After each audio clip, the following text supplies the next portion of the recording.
This is the Marvel Legends Squadron Supreme Power Princess. And the figure is actually part of Marvel's The Void Build-A-Figure series. And here's the rest of the assortment. Fantastic graphics all over the box from the comic books. If you read up on the comic books, the Squadron Supreme is really Marvel's response to DC's Justice League. This was a figure I did not intend initially on purchasing. I wasn't a big fan of the Squadron Supreme, and, you know, did I really need this? I mean, I think the character is pretty cool, but no intention of getting and completing the entire Squadron Supreme in the Marvel Legends line. However, incredible hype was built around this figure after reviewers started reviewing it, and everyone seems to be gobbling up this figure. It was being picked up left and right.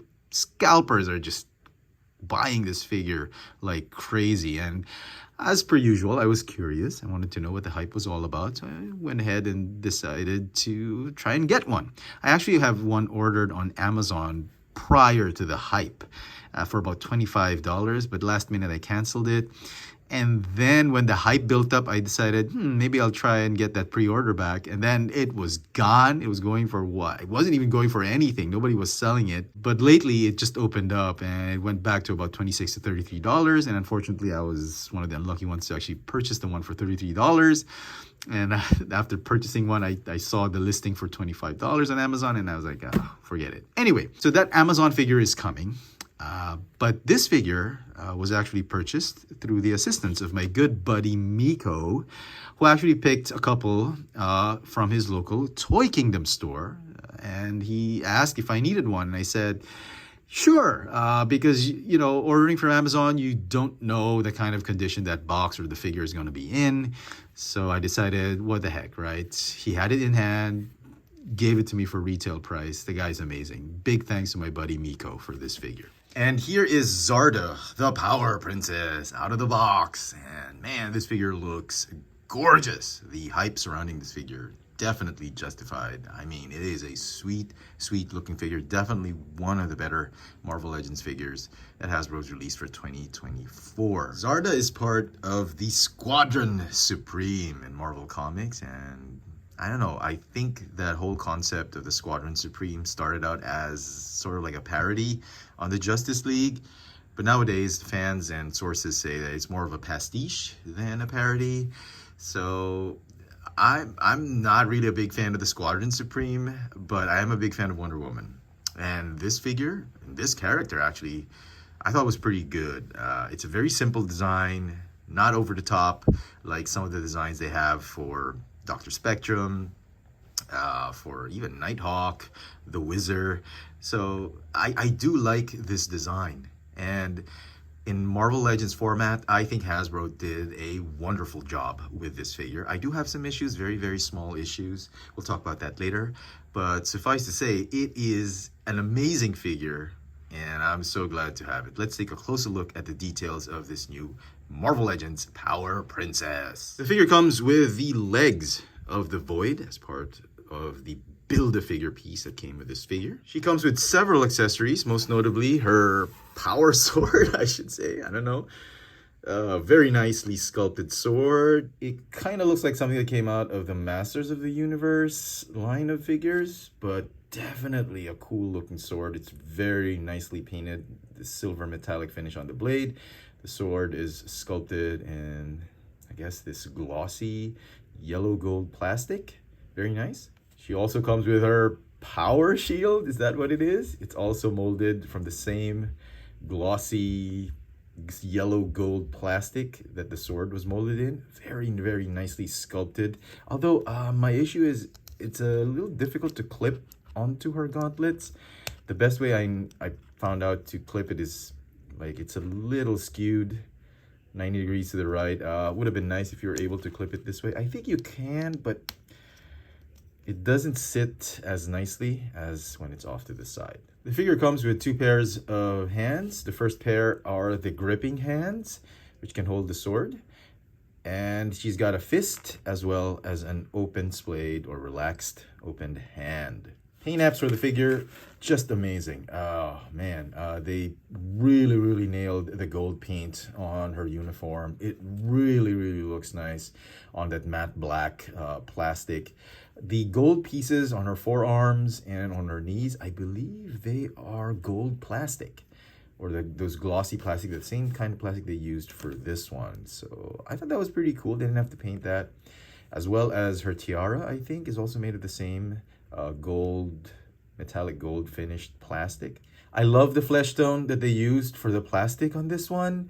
It really is a nice color. It's not like off flesh or mismatched or anything like that. It's not too dark, it's not too light. It's just a perfect flesh tone they put on this figure. One of the major selling points for this figure, I believe, is this gorgeous looking head sculpt. Very Wonder Woman looking head sculpt, and it's giving me a little bit of that Linda Carter Wonder Woman vibe. I don't know, I could be wrong, but for those of you who are old enough to know who Linda Carter is, let me know in the comments if it does look like her a little bit. A very angry looking Linda Carter though. Nicely painted. Love the paint on the eyes, on the lipstick.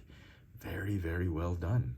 Articulation for the figure. The neck is on a double ball joint here and a ball joint at the base.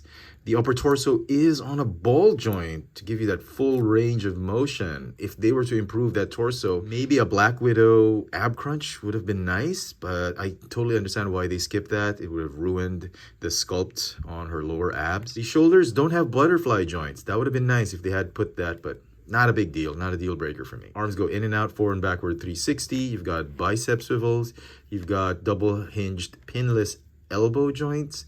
The wrists go in and out. This one goes up and down. They have a swivel. Hips are on ball joint that allow you to do the splits. You can go forwards, outwards, but going backwards is a little bit of a challenge because of the way her glutes have been sculpted. They're sculpted much like how the Disney Plus She-Hulk Marvel Legends figure has been sculpted. It really hinders that backward kicking motion. I don't really mind it too much because it really is a nice sculpt on her rear end and really complements the way the leg and the hip has been sculpted. There's a little bit of gap right there, but not that big of a deal. You got a thigh swivel, a little bit tight on my copy. I'm glad they're not frozen. Double jointed pinless knees. You got a calf swivel or a boot cut. Ankles allow you to move the foot up and down and have the rocker tilt. One thing I will note in terms of plastic quality, the pinless elbows and knees are, I think they're made again of these gummy plastic that I thought we were already past this. After 2023, Hasbro, I thought, had made stiffer pieces for the knees and the elbows, but it looks like they've gone back to those gummy joints. That is a little annoying because over time they really tend to get very soft, especially if you live in a very humid and tropical country. Head to toe, the figure stands at about 17.5 centimeters tall, or about 6 7/8 inches tall. And for comparisons, here she is with a couple of other Marvel Legends figures. We've got Spinnerette here and the new Avengers 60th anniversary Black Widow, fully posable, super posable figure. And wow, she just towers over regular female Marvel Legends figures. And I think that scale is perfect. I think she was a very tall character in the comic books. It's a very nice scale compared with other Marvel Legends figures. One last thing I'd like to point out, and this is me just nitpicking, but if you look at the chest sculpt, it does appear a little bit smaller than how it should be. There's nothing wrong with it. I think it's great. I think it works well together with the entire sculpt of the figure. But if you look at the way the character's been illustrated, here's one on the box by Ed McGuinness. You can see it's a fuller chest. It's I think a C cup or a D cup, whereas the action figure shows only about a B cup. If you look at this variant comic book art by Mark Bagley, you can see it's a fuller chest. Here's one by Lionel Francis Yu, and I think that's a D cup, the way he's illustrated the Power Princess in this comic book art. And finally by Art Germ Lau, and you can see that the way the action figure's been depicted, it's a little bit smaller than the way she's portrayed in the comic book art. There's nothing wrong with it. Like I said, I think it's still a great sculpt. It complements the whole sculpt very nicely. But if we're just going for accuracy, I think it would have been a little bit nicer if they followed the way she was illustrated in the comic books. But it's not a big deal. Definitely not a deal breaker. The figure looks absolutely fantastic. And so some final thoughts on this Marvel Legends Power Princess. Man, I love this figure. It definitely blew me away. I was a little bit wary that a lot of reviewers were praising this figure. There was so much hype going around and surrounding this figure that I thought that I was really not gonna like this figure, but it turns out it's definitely one of the best figures released for 2024. I wouldn't be surprised if this ended up as being one of the nominees for Figure of the Year for the Marvel Legends line. The sculpt is a very simple one, but it's done very, very beautifully. I love the design. I love that head sculpt. That head sculpt really sold me on this figure. I have a few little nitpick issues with the gummy elbows and knees. I wish the chest could have been sculpted a little bit fuller, but those are all very minor nitpicks. Will not detract you from really appreciating and enjoying this figure. If you can get this figure for a reasonable amount of money, I highly recommend it. Do not pay scalper prices for it though. I mean, this figure is worth, I'd say $35 tops, like $35 shipped. That should be your price ceiling for this figure.